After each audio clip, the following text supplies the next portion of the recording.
Thank you, Mr. Speaker, for giving me this opportunity to add my voice to this debate.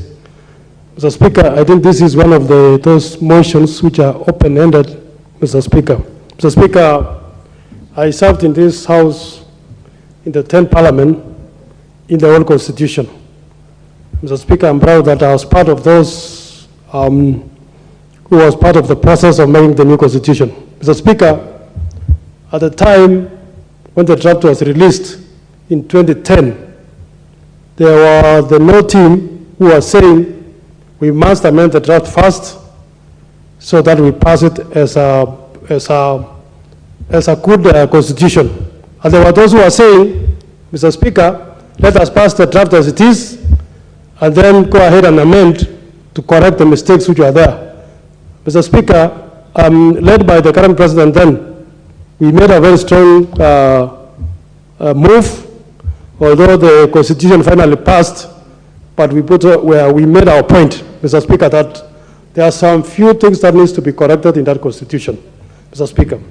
Mr. Speaker, 10 years or more than 10 years down the line, I'm happy that this debate is coming up, and I think there cannot be any other better time than this time, Mr. Speaker, because we have actually been implementing the Constitution over the last 10 years. We have seen its strengths, Mr. Speaker. We have seen its weaknesses, Mr. Speaker. And I believe, and I want to thank the President for being bold enough to say, can we relook at the Constitution now? What I'm seeing only that, Mr. Speaker, is that the President has limited the recommendations to 3 or 4 items. But I think as a House, Mr. Speaker, I think we should be broader and look at the Constitution in their entirety to see whether do we propose the 3 amendments, do we look at the other side of the Constitution amendments, Mr. Speaker. Mr. Speaker, I heard you talk about how do we bring in the opposition leader in a presidential system. But is it also time, Mr. Speaker, we ask ourselves, can we change the system of government so that we go parliamentary, where government is in parliament, where government is inside the House being questioned by the representatives of the people. Mr. Speaker, I said I served in the 10th Parliament, and I can say that was then a very good parliament, because if you wanted the Vice President, he was seated right here. If you wanted the Prime Minister, he was seated here. Even the member over there then, Mr. Speaker, the President, some days he would come to Parliament to sit as a member over there. So, Mr. Speaker, maybe it's time we prolong the discussion to see whether we can check other sections of the Constitution that require a closer check, that require amendments, because the Constitution is a Kenyan creature. It's created by Kenyans, and we can recreate it many times, Mr. Speaker. Mr. Speaker, I think I will propose, I don't know, the Justice and Legal Affairs Committee or Constitutional Oversight Committee or Root Committee, Mr. Speaker, we form a special committee so that we look at the Constitution in entirety, look at the areas that needs amendments, and let us vote on these things now so that we correct and actually improve the Constitution which is currently being implemented. Mr. Speaker, coming to the specific issues that have been proposed by the President, Mr. Speaker,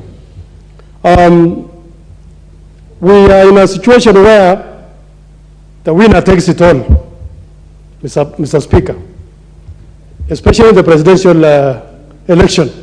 Mr. Speaker, I do not see a reason why somebody who has gotten 10 million votes, 10 million votes, does not have anything to do with the Republic. He has convinced 10 million Kenyans, Mr. Speaker, or 15 million votes. And then when you are not declared the president, you just pack and go home. I think the proposal to create some work for the runners-up in the election, Mr. Speaker, I support, and we must support for posterity. I know the problem we have in this country today. When we talk about presidency, the other side of us will only talk about William Ruto. When we talk about opposition in the other side, us in this side, we only talk about Raila Odinga. But Mr. Speaker, we should look at beyond the individuals that are there. We must look at and say, Mr. Speaker, this person who has candidate, he has 80 MPs in this House. He has 100 MPs in this House. And he's outside himself, Mr. Speaker.